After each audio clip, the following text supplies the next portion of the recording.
Did you get a chance to talk to Ivan? Maybe about doing something, maybe a... What collaborations do you dream about, or what are some goals that you really want to hit? If we go crazy big, I really would love one with Junior H. But I think when I really felt that I can do this and I really got that confidence was definitely opening on tour for Ivan. And how did that come about? How did the offer come? Hey, you want to open up, or and what would you say is the biggest thing you learned from watching Ivan Cornejo perform? I think it was JLP drugs. JLP drugs. En la pared de Agushto Papas. Agushto Papas. De Agushto Papas. Agushto Papas.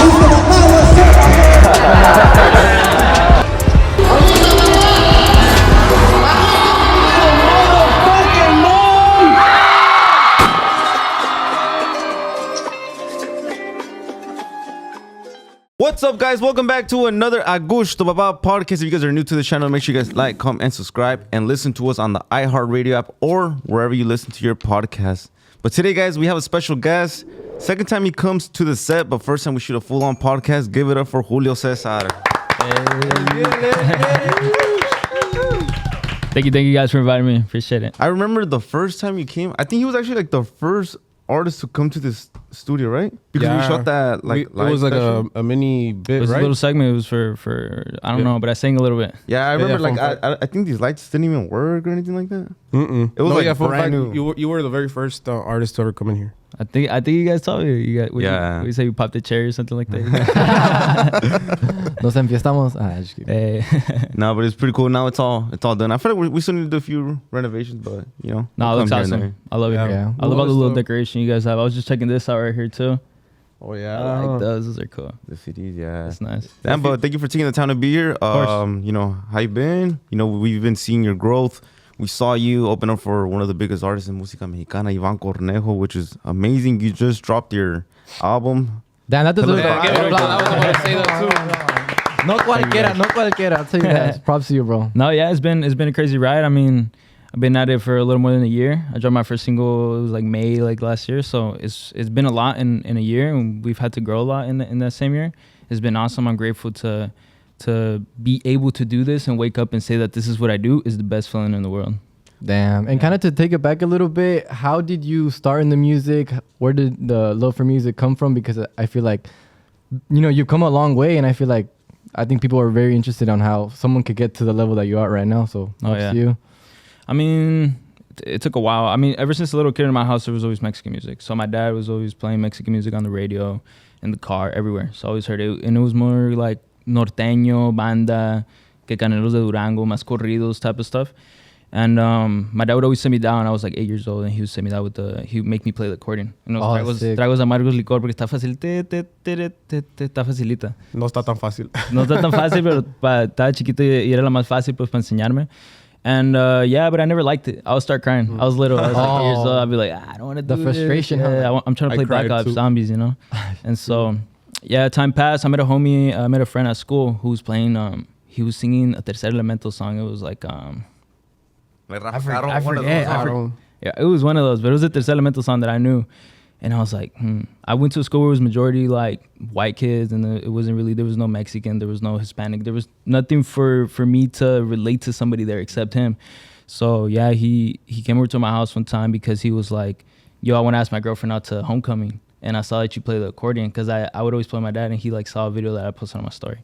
He's like, let's learn it and let's play at school, at this white school, you know what I'm saying? And we played it. He showed me a few songs. He showed me Platícame de Ti, remember Arsenal Efectivo? He played that requinto for me. I was like, whoa, I was like, what the hell?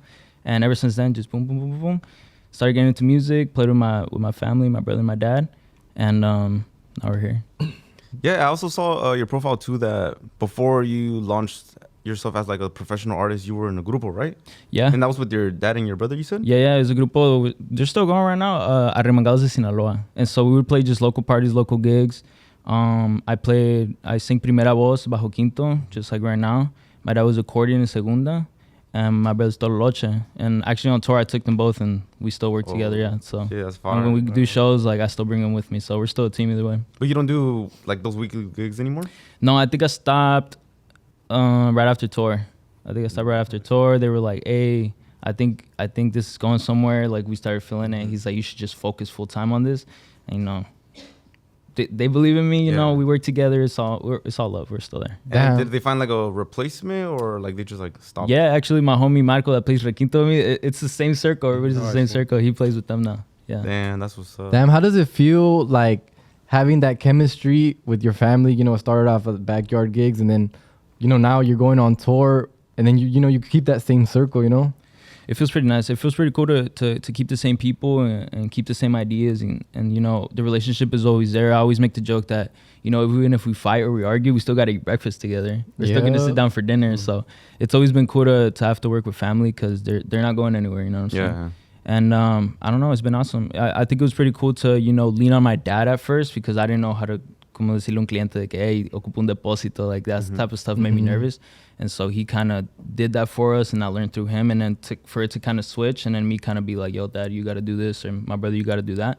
It's a cool switch, and I like that we all feel comfortable making that switch when we have to. You know, there's nothing like, oh, I'm boss, or my dad's the boss, or my brother's the boss. Like, we're all just there to work and just keep growing. That's actually pretty cool that you mentioned how like working with family is a little bit different because like you said, like you guys are still gonna like eat breakfast together. Like no one's going anywhere. And it reminded me of the time when we used to live together. And then one time Jason was like, "Oh, if I don't do it, then I'm gonna quit." And we're like, "Shut your bitch ass!" Like, you're quitting. No, he tried quitting like 3 times. Yeah.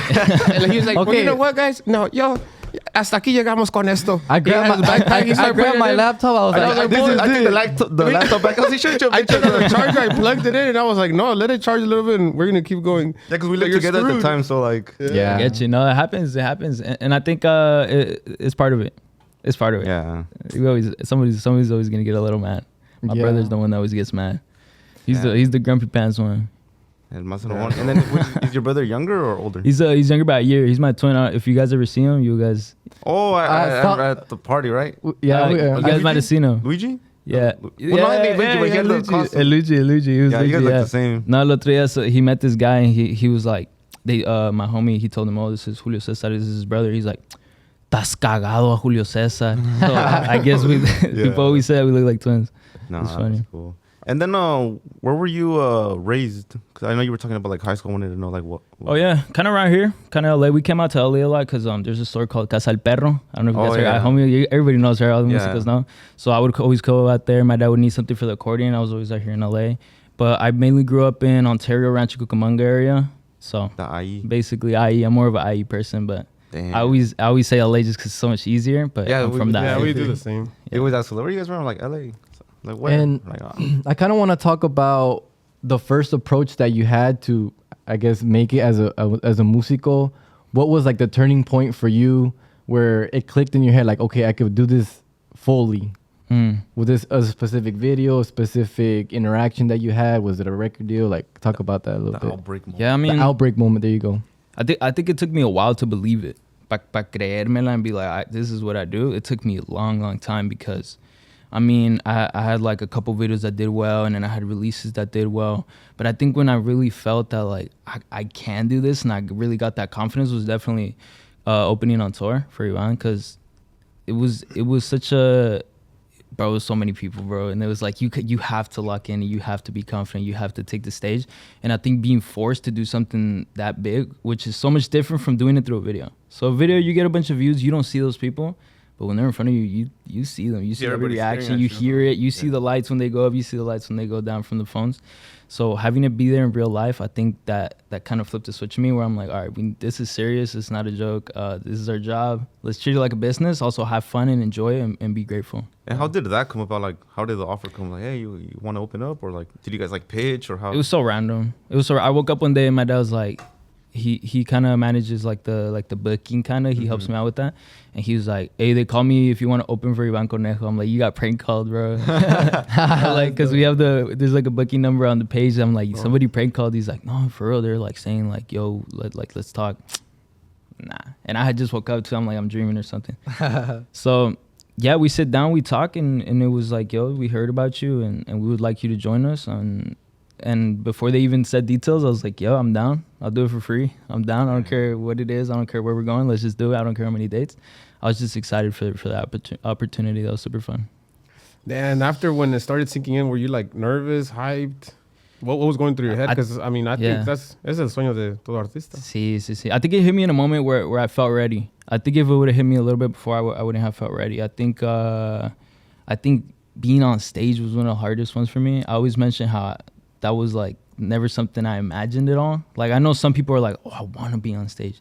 I never imagined to be on stage. So when I finally got on stage, it took me a while to really get into it. Like, you know, how to work the crowd, how to sing, how do you come out, how do you like interact and everything.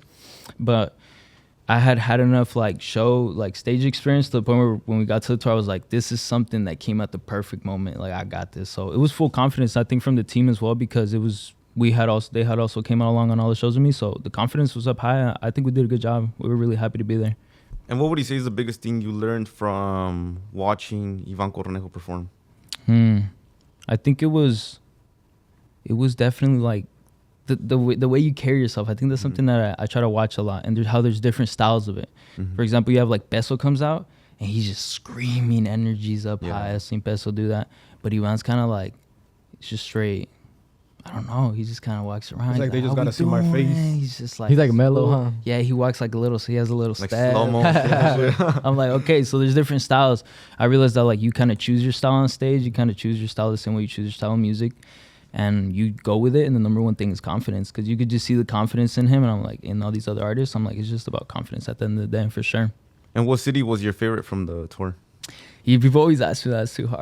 That's too hard. But there was one that's very memorable. Was I always talk about it, was Indianapolis for sure. Indianapolis? Yeah, but I loved all of them. But Indianapolis was very memorable because my guys came out first. They would always come out first, so they walk out, and I would walk out once they started kind of playing. But when the guys walked out, it was like and then like I kind of peeked. I think someone saw my ear or something. I don't know. They saw un pelito. You know. So I was like, whoa, because there's this scary part about opening that you're like, you always hear openers like no one likes them. They're like like get it over with. Like I hope they finish soon. Like hopefully they get cut a little bit so we could get to the big guy, to the right guy. Yeah. So that was kind of scary when we first got there. If anything, me and the team talked about it. We're like, yo, just keep it chill. Like, you know, we don't know what the reaction is gonna be, but people reacted like amazing. It was awesome. Like people were excited to see us as well. And you know, Ivan's fan base just they're so cool. They're so accepting. Yeah. They were so welcoming. I mean, so welcoming of us, and it was a great experience. And every venue, they were so welcoming. Damn, that's great to hear, because I remember one time I was like, one of us is gonna say. Yeah, one time we went to like one of his tours. I don't remember. It was like I think it was the first one. I remember exactly. It But was like at the observatory. Yeah. The opener was like performing, and like mid performance, they're like, Ivan, and we're like, damn. And someone, that was crazy. No, my brother went to a concert beforehand, like a while back, and he told me, he's like, yo, Julio, it's our turn now. He's like, I just want you to know, I went to a concert and they were just like, Ivan.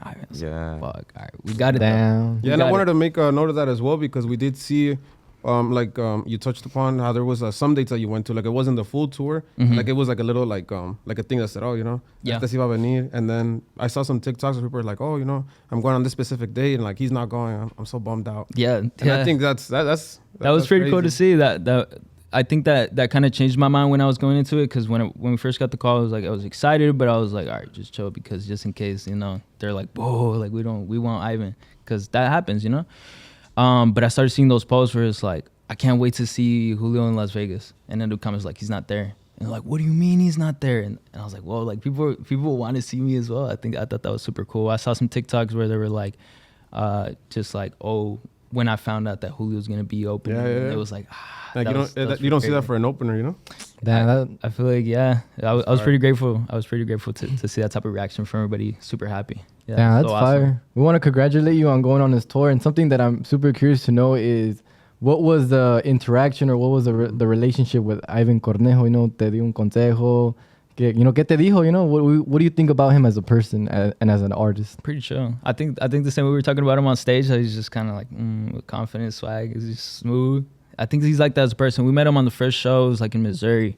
Kind of just bumped into him, like, oh, what's up, boom, boom, boom, boom. He went his way, he went my way. Just kind of met. And then over time, we just kind of bump into each other and just catch up. Just pretty chill stuff. I would just tell him. I remember I asked him one time, like, do you still get nervous? And he just kind of paused and like, you're used to it. He's like, yeah. Okay. Like, you got it, you know, once you've been at it for a while. But I think it was super cool. I think it was super chill. I think we didn't bump into each other as much as I would have liked to. And I think it was, we actually had a joke. I don't know if you guys know Ozzy, his photographer. Yeah, and he's like, you don't even like us, Julio. I'm like, what do you mean, bro? I'm like, I message you guys. He's like, nah, you don't hang out with us. But it was like, because I had this whole like team that we were driving, you know, we were kind of like boom, boom, boom in the hotel, booking the Airbnbs and doing kind of everything with my dad. I had to be there with my dad, like, no, don't book this one. I don't like that one. Let's do this one. Or Gael, I'm like, yo, Gael, did you bring the mics? Like, boom, boom, boom, boom. So at the same time, it was like, because we're kind of running with a smaller team where everybody has like their second jobs, I kind of have to help everyone out, and my brother has to help. We all have to help everybody each other out. So it was kind of hard to find the time to just chill, because we got to get here to this hotel to be halfway tomorrow to make it to this date the next day, and it's like there's the whole logistics. Yeah. So you guys were in charge of all that stuff? Well, I mean, not fully. We obviously have like a lot of people I helped with, have my managers and stuff, but there was points where, like, you know, for hotels and stuff and like driving, what time are we leaving, what time are we going? So it sounds fun. You're in the city, you're in New York, and we get to be there in New York, but you got 2 hours to hang out. Yeah. You gotta go. Sometimes you don't even sleep, I bet. You know, you're just like worrying about going to the next city. That stuff happened. We had the very last show where we decided we have to hang out. We're like, we have to hang out. And Ivan and his team were telling us like, yo, we have to hang out. We haven't like hung out and just like chilled outside of like meeting each other between like work. And yeah, we hung out. We had some carne asada. We exchanged gifts and everything. Super nice people. I met his team. We kind of shared a little moment. It was super awesome. And yeah, we left. I think we were in McAllen, and we had to drive up all the way to San Antonio. And I think we made it at like 4 a.m. We had to wake up at like 9 a.m. And it was just like, you don't sleep. Un Red Bull y vámonos, como dice. Ahí cuenta, yeah. Damn, and aside from that, what were some other like obstacles you faced during the tour? Like maybe like there was a point where maybe like got sick or like or you lost your voice or something like that. Like, did you go through? That was my biggest fear. Actually, was getting sick. I was like, dude, I cannot get sick, and I had like this bag of just vitaminas. You're like, I'm 4 Red Bulls in a row, and I can't get sick. And no, I can't. I would drink electrolytes and everything, but I think one of the biggest challenges was keeping everyone on the same page. Like, we get there and everyone's happy, everyone's hyped, everyone's on a high, bro. Like, we're on tour. It's like one of the dreams of every musician is to go on tour with just anybody, like just go on tour in general. Potentials in. So we would be like in like Chicago. It was like maybe the second day of tour. And everybody's like, yeah, hell yeah, like, boom, boom, boom. And I would, like, tone them down. I would tell them, like, yo, keep it chill. I know we're all, like, super hype. I know we're all super happy. But problems are going to come. Like, it's natural. It's just part of life. Like, problems will come. You guys need to just remember, like, yeah, we're all happy and stuff. But keep it chill. And when the problems come, keep it chill. Stay relaxed. Like, keep this vibe up that you guys have up right now as much as you can, and just keep it relaxed. Because those problems did come. You know, sometimes someone wakes up, they didn't really sleep well. You know, they're not having the best day. They might say something that's a little crazy. Luckily, we didn't fight at all. But there was just those days where you could tell someone was off. Yeah, someone was just not in a good mood. Someone was just a little tired than the other day, and we just have to give each other space and also manage that emotional side of it, like, because you're together with someone for so long that you start to get to know them real well. And like their habits and shit. Yeah, and you know what I'm saying? Sometimes you just see them, you're like, oh. I don't know. That's why I like sitting right here. I don't have to look. That happened with us at in Vegas. Someone was mad because they didn't get a sandwich, huh, Chewy? Can I vent again? Once again, bro, like he got mad. Like, tell you this. We had worked since 7 a.m. because I don't know why radio stations decide that they start at crack of dawn. Right? Anyway, you know, and from there, we were going to activations. We had our own activation. Like, it was literally nonstop. We didn't have 2 minutes to sit down. Yeah. You know, we were done with one interview. The other person was, like, there was a line. I feel you. And then the last, see, he's laughing because he ate. and then the last one was Neton. Okay. But that one, he didn't come. Like, we had to go to him, you know. But it was easy. It was just a few cameras, tripods. You know, we each carried one. Y vámonos. Fine. And over there, they were like, oh, I saw there was some food. And then Mariana, right? Mariana, yeah. Yeah, very kindly was like, oh, have you guys ate? We're like, not today. Not at all. It's like, it's 5:30. You're like, I've been praying for this moment. Yeah, for real. But then, and then they were like, oh, well, we were already leaving, but let's put some. She started putting sandwiches in a bag, and then, you know, like, take it on with you, right? Yeah. And I was like, hell yeah, Mariana, you know, shout out to her, like, that's, you know, such kind person, kind soul. But I was helping him pack the stuff. Yeah. Right, we get back, and I was like, oh, hell yeah, like, we're about to eat. And I was forced to drink 2 beers. It was horrible. It was horrible. So it was buzzed, too. We get back. Forced. They start taking the sandwich. Oh, shit, I think Angel didn't get one, huh? No, he didn't, huh? That's fucking crazy, huh?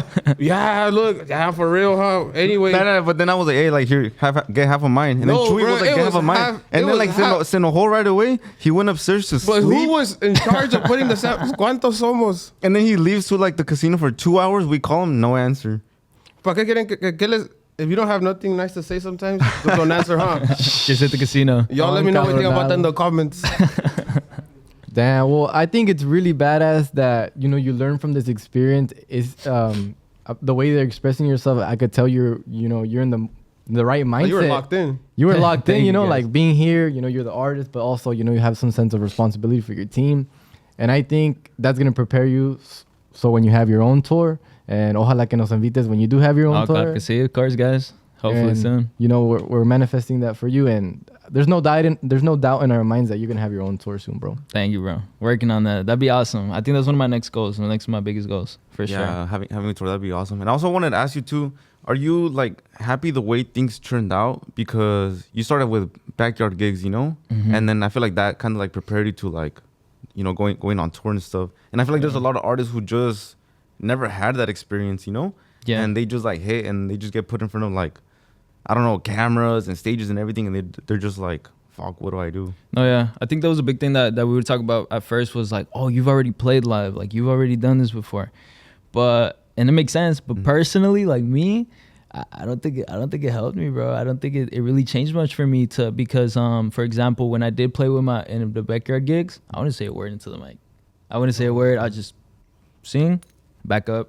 Nada animar la gente. Like, I wasn't really outgoing and all that type of stuff, you know. And it was just like pretty chill stuff. It was like quinceañeras. And now being on the stage or like people asking you questions, like it was very, for me, I feel like personally it makes sense, but I don't feel like it helped me much just because it's such a big difference of a step, you know what I'm saying? That's you see like this is like a whole another pedo. Like it's a whole different world. I think it's a whole different world. I think it definitely does help musically though. Like, for example, being on stage and playing, for sure, because you already kind of have the experience. But for example, things like using the in-ear monitors, the little headphones, I had never done that before, and that weirded me out the first time we used it.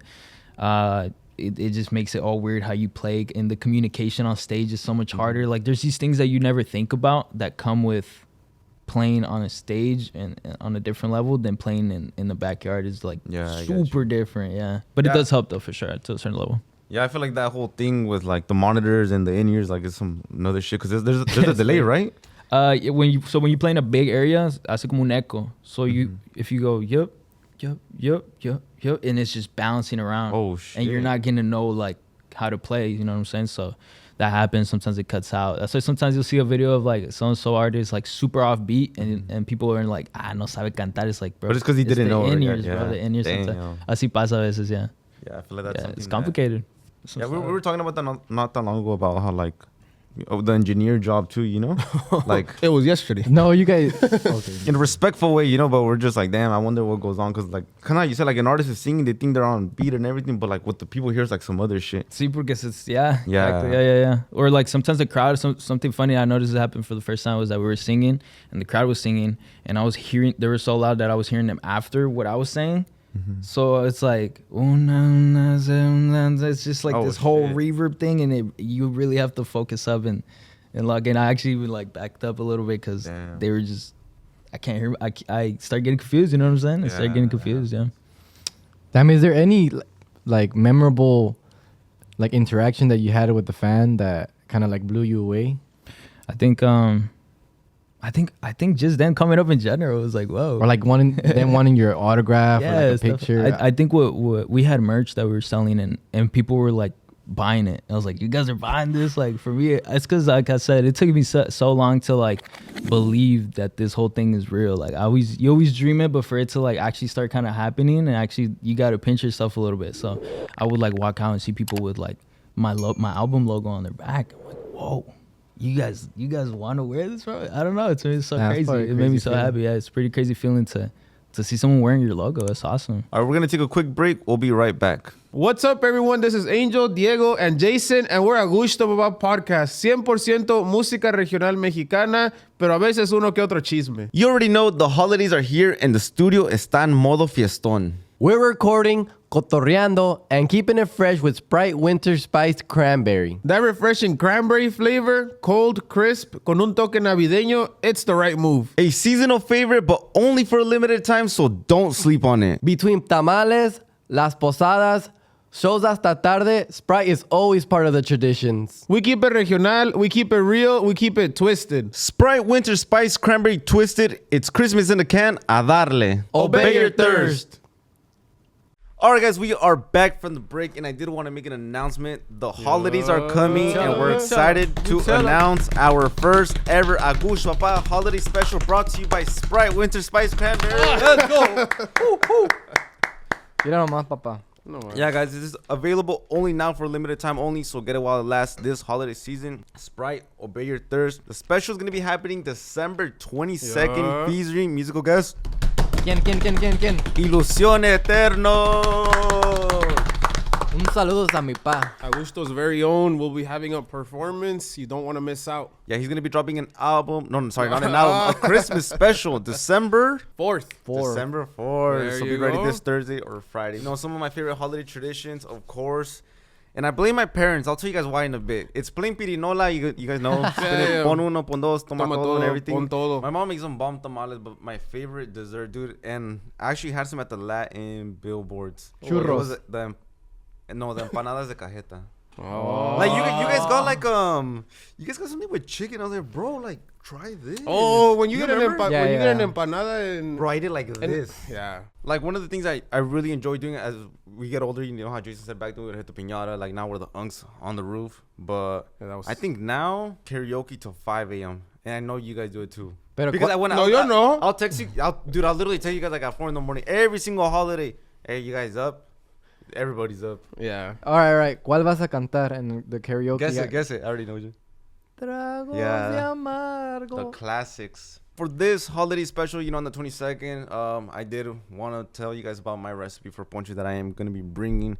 It's going to be something special, unique, and that you guys can do it as well. You guys can because you guys like to copy everything. Come up with your own ponche. No, I'm kidding. Hell no. But of course, the ponche navideño refrescado is going to be inspired by, of course, this drink right here. I mean, this drink already alone is like amazing, but let me tell you guys about it. Yep, and I do want to mention that it's called Winter Spiced Cranberry, and it's only limited edition. It only comes around during the holidays, and it is a little tough to find sometimes. So if you guys do want to look for it, or you know, if you guys go to the store and you can't find it, keep looking because it's only once a year, and if you don't get to it, you're gonna have to wait all the way till next year. Yeah, so let me tell you guys about my ingredients. So, of course, one of my favorite drinks, Jamaica, hibiscus. Back then I was a horchata over Jamaica, but like lately it's been switching. I don't know why. I feel like Yeah, it just kind of tastes like a dessert thing. Like Jamaica is just because with horchata it's like it's always iffy. It's know? too sweet sometimes. No, like it's always iffy. Like if you go somewhere, like if it's at the polo. Tiene que ser un lugar de confianza. Yeah. True. O es de agua. Tiene que ser de leche. So I feel like I've been team like Jamaica ever since. But Jamaica, guava nectar, apple juice, splash of lime, and of course topped with Sprite Winter Spice Cranberry, which like I said, you know, this is good alone already on its own. But it keeps the essence of ponche, but it makes it cool and refreshing. That's a very intricate ingredient. I'm going to have to copy it. Yeah, No, come but with your that, own. no sé quién le robó la receta. It seems a little intricate, but also make sure to get your Sprite Winter Spiced Cranberry. Something that's a little hard to say. Well, it's winter themed. It's for the holidays themed, and I think it just kind of like sets the vibe, you know. So it's not just so you can tell it's special. Yeah, guys. But the Agushto Papá holiday special is brought to you by Sprite Winter I'm hyped. Spice Cranberry. Its refreshing cranberry flavor is a seasonal favorite, available only for a limited time this holiday season. So get it now while it lasts. Sprite, obey your thirst, and don't forget to tune in. Yeah, this the December 22nd. 22nd. It's gonna be nice. They're coming in. They're setting everything up. It's gonna look beautiful. And the special performance by Agushto's very own Ilusión Eterno. Stay tuned for it. December 22nd. And back to you, Julio Cesar. Bro, we almost had it again. No. My bad, Julio. Everybody wants My bad. My bad. Okay. You know what, bro? No disrespect. Pa, your music's really good. I'm really sorry. You know. Hey, se me salió, creo que lo estás poniendo nervioso. Back to you, Julio Cesar. As we were saying, the album, the EP. The EP is called Desconectado. It's like a sad EP. It's like basically the whole idea is like it surrounds around a kickback, hanging out with the homies, but your mind is somewhere else. Estás desconectado del momento presente. You're thinking about a girl, problemas pues de la vida. I've kind of done more of like this amor music, more sadder music. I kind of stuck to that. And basically the whole idea for this EP was kind of to switch it up a little bit. So we started from covers, and it kind of limits you at the moment when you want to really express yourself musically or lyrically. You get limited because it's un cover, pues. Entonces, this one I really try to just dive deep into my lyrics. I feel like into the melodies and just musically, and just really try to create a sound that can be more recognizable as my sound. Y pues sí, le metimos ahí junto todo el equipo. We recorded here in LA in Yellow Room. Oh, sick. And we got like a whole week. Nos encerramos ahí un rato. And I was just mentioning David Segura. He helped me out on that.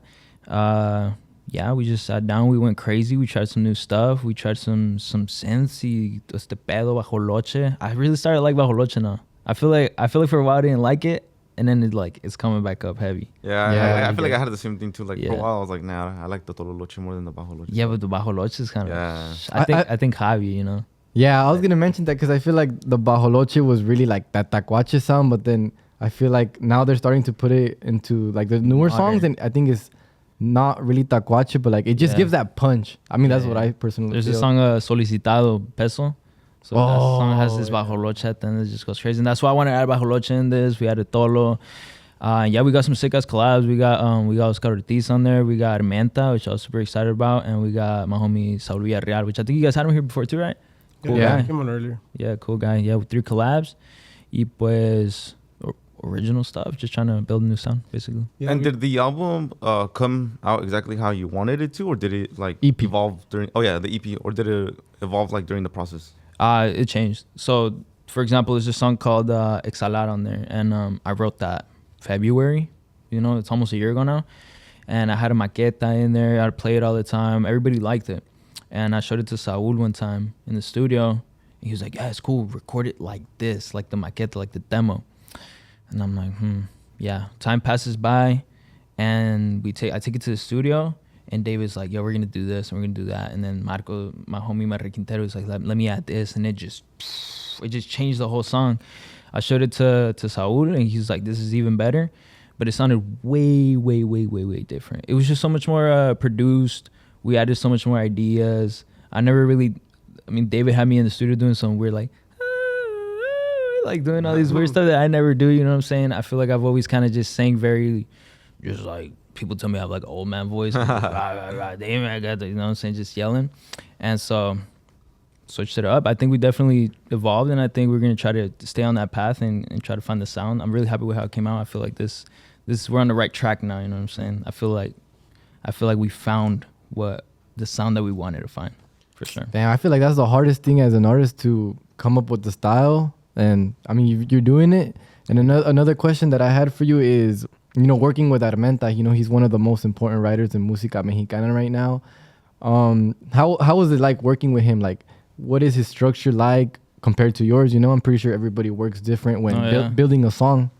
No, yeah, it was pretty cool. I mean, I think it was like my second time meeting him, so really didn't know him that well yet. So he comes in the studio, and he speaks like a more just Mexican, bro. Yeah. I feel like us here, we speak a little differently. I feel like I speak more like my parents than like the younger people from Mexico. So he comes in with this like different type of Spanish that I don't even know. Sometimes I'm like, what does that mean? He says comandante, mi apache, and I'm like, whoa, what is it? I'm like, what? The whole slang. I start getting all confused, and then I start catching up to what he was saying. Then we get to writing. That's where I couldn't catch up, bro. He's just, and I'm like, are we gonna do, what vowel are we gonna do next? He's like, hold on. Done. Damn, bro. All right, cool. Let's do it. So that guy's a beast with the pen. He just did it, bro. He just did the whole song. Yeah, is there something like kind of like surprising, or can you go into more detail with that? Because I think there's probably a million people like dying to get to write a song with him, or be in that creative space with him. No, yeah, for sure. I think at that point, once I saw like just going crazy. I think I started taking it more as like a learning experience. I was like, okay, like how where are these ideas coming from? Like, why did he choose this? And I kind of like started soaking it in. I kind of took like a student position at that point. I was just like, I started kind of listening around, but it was super awesome, super cool guy, super fun to work with. He kind of was just like, you know what? Here's a song, you work on it and produce it. We went in the studio, we worked on it, did a first version, and it was cool. But I was like, bro, this is with Armenta. I'm like, let's bump it up a bit. Scratch the whole thing, throw it in the trash. Let's do it again. I did my vocals all over again. We did the requinto all over again. We added charchetas and toloche, and we just boom, boom, boom, boom, all these effects. Brought in David, and I feel like it felt like final product. It felt like a song that was like me and Armenta, and I'm super happy. I think that one's performing the best out of the whole EP. It's one of my first songs. It's fire. Yeah, it's a really good song. Thank you, bro. Appreciate it. And then when it comes to writing, how would you say you are with the writing process? Like, do you struggle with it? Like, does it come natural to you? I think it's very scrambled. And I think because I didn't start writing until recently. So I didn't start writing until I released my first song and I released my first few covers. And then I realized like, I need to start writing. So I would say I'm a very beginner writer. And sometimes I have songs that just come out. For example, there's a song called Ciego de Amor that I like to talk about a lot because it was on tour as well. We had it was the first ride out to Missouri. And I'm like, I have so much time, I need to do something. Just wrote it. That one came out so natural. Kind of like how I was talking about it sometimes it just come out. But then sometimes I have songs that take me 4 or 5 days. It just takes me a while. The first day is like I get a melody, da da da da da la melodía, and I get like a phrase. And it just sits there. Come back to the next day, it just sits there. And it just sits there until one day everything just comes out. I don't know why that happens. And I think sometimes it's also because I don't like to give up on songs. Like once I really like something or a certain sound, una melodía que tenga ahí, I hate to be like, nah, it didn't work out. I hate that feeling of like, it didn't work out. I hate that. The feeling of giving up it is so much like worse than just making a song, finishing it, and you didn't think it was that good. Like just giving up on it feels so much worse than just making a not good song. You know what I'm saying? So sometimes it takes me a minute. I think just because on the fact that if it's not coming out, just don't give up on it. Yeah. What would you say what was the most challenging song from the EP? To write or just to make? Just like in general, like. There's this one called Pensar, and I wrote it and I liked it, but I felt like it was so hard to structure it and like produce it. I don't know why. Like it just felt like, what do you even put in this? Do you put piano? Do you put requinto? Do we make it like fast? Do we make it slow? I don't know what to do with it. I took it to the studio. We worked on it for a day and nothing happened. Nothing. We tried electric guitar. We tried requinto. We tried bajoloche. We tried all this different stuff. I don't know if I said the name. It's called Pensar. And nothing worked. We come back the next day. David sent a text to some homie from Chicago. His name is Aaron, I think. He does electric guitar. We call another homie George. He does bajoloche. And David's like, we're going to put electric guitar and bajoloche. I'm like, what, bro? For real? He's like, bro, trust me. I'm like, all right. I was like, go ahead. Let's do it. Let's try it. We get it. It sounds awesome. It's like it's my favorite, like, instrumental-wise on the whole EP. That one's just so cool because the way it's written, I was thinking about it in a way of a pop song. I don't know if you guys heard Yo no soy celoso, Bad Bunny. I don't know if you guys ever heard that song. So I kind of try to make that type of structure, like a pop structure. But I was like, how do I make this Mexican? It worked out. I don't know how it worked out, but it was hard and it worked out. I like it. Damn. And kind of like going based on what you said, do you find yourself getting influence from other genres that's not música mexicana? Because we actually did an interview with Neton, and he was saying like, I don't like to listen to other people's music because I feel like I'm going to gravitate. And I don't know if that has ever happened to you where you make a song and then it ends up sounding like something else just because like you're subconsciously doing it, you know? 100%. Yeah, sometimes you're writing something and it's like, it sounds like this song. Yeah, and you're like, scratch. Yeah. I feel like maybe that happened to him, and then that's why when I asked him like, do you listen to music? And he's like, no, ¿por qué no? ¿Por qué no? Oh yeah, he actually did say that. Pero ¿por qué no? ¿Por qué no? No me gusta. I was like, damn, all right, next question.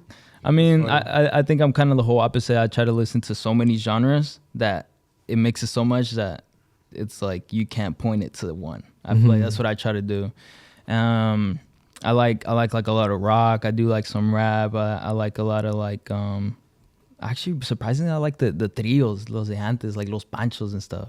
Stuff Oh, like the that. Serreño groups? Nah, but like más clásico, like Sabor a Mi with the ding, where they play with their fingers, like Oh, that weird okay, stuff. like So, classic guitar. The Yeah. nylon guitar shit, right? stuff kind of like Yeah. that. Oh. I think that's Stuff called. like that.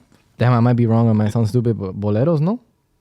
Yeah, they play boleros. I think they're called like trios. It's always like los panchos or like los dandies. I think I might be wrong, but stuff like that.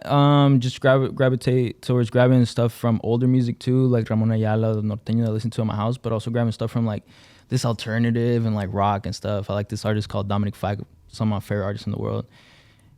Just mixing all that and just putting it into one and trying to make this like unique sound. Mm-hmm. I think that's always been the goal. Yeah, I think it's super interesting because I feel like música mexicana is getting to a point where there's no more rules anymore versus back then. Like, if you were doing norteño, you had to have a huevo, batería, bajo sexto. So, like, it's pretty interesting. And I'm curious to know, like, what's next, you know? Like, what's going to be mixed with what? And I feel like there's no rules right now. Yeah. You could just do whatever you want. And I think that's what I like. I think that's what I liked about being in the studio and being able to try these new things, and it didn't feel weird. You know what I'm saying? So we were in there playing the synths and stuff, and it didn't feel wrong to do that in Mexican music. And I think that's awesome. And I think that's why it's gotten so global recently, for sure. Yeah, that's dope. Damn, and then switching up the topic a little bit to like, you know, some juicy questions. I wanted to ask you, have you felt any like jealousy or weird energy from other artists since you dropped your album or like since you started your career? EP, sorry, I keep saying album. I don't know why. Specifically from artists? Yeah. I wouldn't say so. Like Not meeting at all. them and it's just like, damn, feel like like- kind of weird or. I feel like actually I haven't came across a bad experience with anyone. I think everyone's just been like, yo, how you doing? Small talk, how you doing? Super nice. If anything, I became homies like Saul, good friends, stuff like that. I think what does happen is family. With family, it's a little different. Yeah, with family. I think when I first started releasing music, I had this deal, and I'm like, yo, deal, I just signed, like, you know what I'm saying? Like, this is for real. Look at my song, like, it has this many streams. He's like, well, you still gonna score, right? I'm like, no. He's like, pues está bien, mijo, pero pues tienes que ir a la escuela. I'm like, I mean, but I'm working, bro. He's like, go to school. I was like, that was it. And it was like, wow, bro. Like, not even like, yo, congratulations, but you should study. It's like, no, go to school. It just happens, you know, sometimes. But it's just different beliefs, and people grow up differently. You know what I'm saying? Yeah, for sure. I guess they don't really see it as a profession if it's not. Some people are grow up just differently. You know what I'm saying? Yeah. And then ever since like being officially like in the music industry, what's something that like shocked you or that you're like, oh shit, I didn't know things were like this? There's just a lot of background stuff, bro. A lot of background stuff. Like when I want to release a song, there's so much background stuff. Like, you have to turn this in by this time with this information and put it into the BMI, and then with it's a lot of stuff. Make sure it's on YouTube. Make sure the lyrics are right when you drop it's a lot of background stuff that I don't know why I never think about. I've always just been a music fan that's like, oh, that looks good and this sounds good, but never like, whoa, how much work really goes into it. Yeah, it really is. Yeah, and I feel like most people, including myself, we don't really look at that. We just look at the final product. You know, at the end of the day, you just gotta work, and it's just what you gotta do, and it's just how it goes, and that's just life. So, damn. And if you wouldn't have been doing music, like what would you be doing right now? I was actually cutting hair as a side gig while doing TikTok, starting it up, because so when I started posting on TikTok, I saw it as like kind of like a hobby, but I was like, hopefully I could get like maybe like 500. I wanted like 500 to 1,000 followers was my goal to release a song, a corrido that I had written, that I just had like recorded there on the side, because I've always liked messing around with like Logic, and I always had my interface. I would always record in my house. So the goal was like getting like 1,000 followers and then release it and then like get some streams. Like somebody will like it was my goal, you know? And I was like, well, if this is not gonna work out, I'm gonna cut hair. And I was a barber for a while. And never professionally though. They'll think I was like in the shop. I was in my legal garage. barber. Yeah, no license. No license. Yeah, I was in the garage, and I live very close to school. And one day these little kids come by and they're like, yo, you cut hair? Yeah, bro, for free. They're like, all right, bet, we'll be back. They bring like 6 little boys, bro. Damn. Like 6 to 12 years, like, I want to cut. I'm not a good barber yet, right? At that point. Damn. I start cutting everyone up, just messing everyone up, bro. I didn't leave them that bad. Bien trasquilados todos. Wait, when you would show them the haircut, ¿qué decían? But actually, like, I'm just playing. It wasn't that bad, but it wasn't good either. It wasn't good either, though. Wait, so you never actually had like a, I don't want to say like a real job, but like a 9 to 5? No. It was just like straight after high school, you just like started. It's because while I was in high school, I was already working with my dad and my brother. Oh, yeah. So big, huh? I just wanted something to the side because, going back to the family thing, there was always somebody that would be like, oh, but what else do you do? Damn. And it like, I was fine with what I was doing. And the plan, obviously, like, at some point was to keep going and expand it, maybe turn it into a norteño or just expand it at some point. But it was always that thing of like, what else do you do though? Or like I would tell people like, oh, I'm a musician, but what's your real job? And I guess it started getting to me and I started looking for other outputs. And I guess it's maybe at the end of the day, I'd never stopped believing in it because that's why I started, posting and working on music on my own. But it did get to me a little bit. And I feel like that's why I tried to jump into barbering. But, it worked out. We're here. I'm happy it went right. Damn it. And a question that I always ask artists is, what does like the typical day look like for you? Because, I mean, you're doing this full time. Yeah. How do you, what's your routine, I mean, if you don't have a routine, that's fine either, because I feel like artists, like, you could be like doing an interview, but then you could also fucking be flying across the country or something, like there's no game plan. It's like the label calls you, yo, we're doing this. Fuck it, vámonos, like, yeah. What's the vibe with you? I think I try to be organized, but like you said, sometimes you just can't, right? So, I mean, I sleep late, I wake up late. Usually I try to write every night as much as I can. I feel like that's like the nighttime routine, you know what I'm saying? Try to write, wake up late, depending on how that song went, maybe wake up and try to finish it. If I'm not feeling it, we just go kick it with my homies, with my brother, and I have this homie that works with me for all my videos, my guy Axel. This is like every day. This is like, it's funny that I'm thinking about it right now. It's like part of the routine. We just get together, watch music videos, and be like, I like that, I don't like that, this is nasty, this is fire, this is cool, next time let's do this, and boom, boom, boom, boom. We just plan all that type of stuff. For example, recently we did like a little, we're just talking about it right now, which we added metronomes into our in-ears, and we try to play with like live effects. I'm sure you guys seen like Fuerza do it now, because they have the samples. Yeah.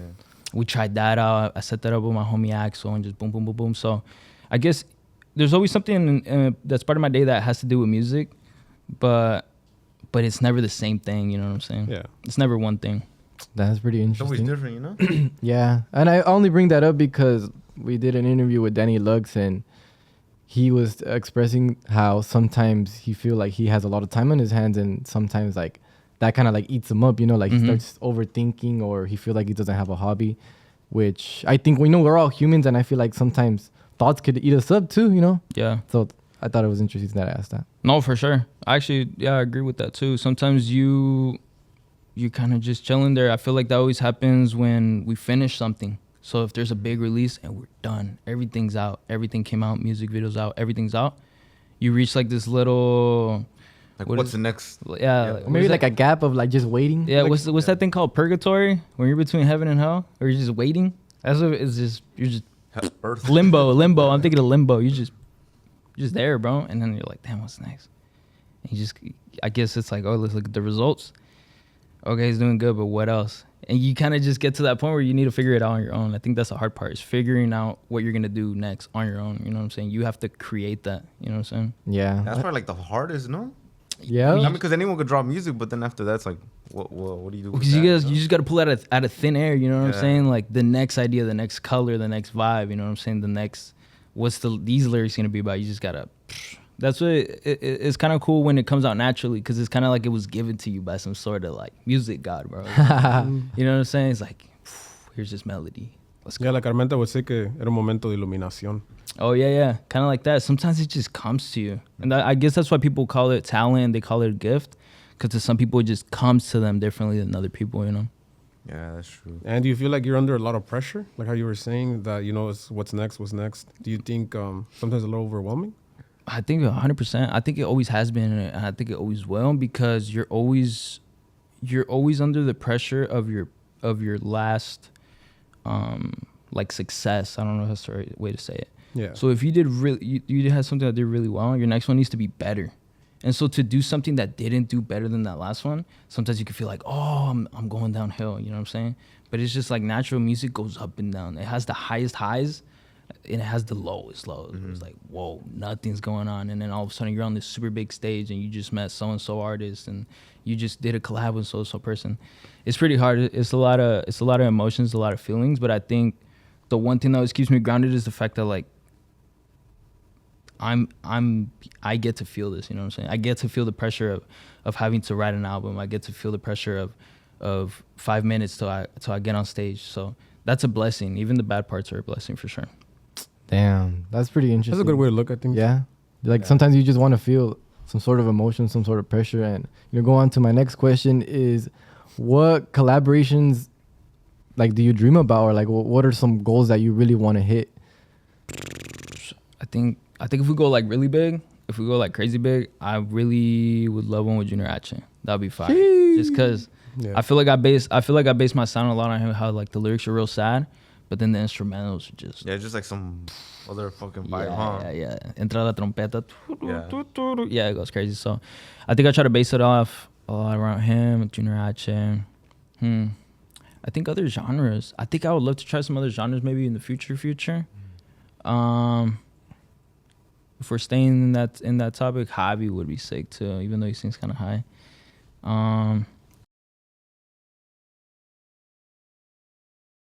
We didn't, bro. We didn't for that same thing I was talking about, where it was like too hectic. Yeah, like we would see him, we'd be like, let's hang out. And we're like, oh, actually, we're already leaving. And I wanted to stay so bad. I remember one time we were like, he told me like, yo, stay. I think we were like in Atlanta, and he's like, yo, stay. We're about to make a carne asada. And I was telling my dad like, yo, I was trying to plan it out. Like, what if you guys leave, and then I'll stay at a hotel here, and then I'll rent a car. And then he's like, bro, just shut up, bro. Like, that's not gonna work. Like, let's just go. Like, it's cool. You're like, no, papá, por favor. Yeah, because I was like, I gotta hang out with the guys, bro. Like, I gotta just. They had told me to like, yo, let's hang out. It was tough. Yeah, it's just a lot of moving around. Yeah, but hopefully one day though, we'll talk. At least you guys already have like that, like, friendship going on. Yeah, for sure. Relationship. Yeah, I think at some point something could happen. Yeah, that'd be sick. Yeah, and now that the EP is out, what's next? I think try to work on expanding that. So how I was kind of talking about how I feel like we finally reached like a sound that I'm comfortable with. I'm real happy with this, and it feels original to me. I think just work off of that. Try to keep collaborating. I really love collaborating with people and just like sharing the music, and they're like, oh, I like this, and then they come in with their voice and they change the song, with their style. I think collaborating, more shows, try to work on some shows. I think just keep going and keep it chill, keep it day by day. Just keep going with what we're doing. That's fire, bro. We want to congratulate you on everything you have got going. God damn, I almost fucking choked. But yeah, honestly, we're excited for what's coming next, and you always have our support. Aquí está tu casa, Agushto, papá. Thank you, guys. Appreciate it. Yeah, of course. And then before we wrap up this episode, is there a message you want to give to like the fans? No, yeah. Thank you guys for all the support. Thank you guys for listening to the new EP. Se vienen muchas cosas nuevas. Ahí watchen todos los videitos que están saliendo ahí también con el EP. Muchas gracias. Los quiero mucho. See you guys. Thank you to everybody who stayed to the very end. Don't forget to like, comment, subscribe. Follow Julio on all social platforms. And go listen to the new EP. And Escuchen. Peace out. Thank you.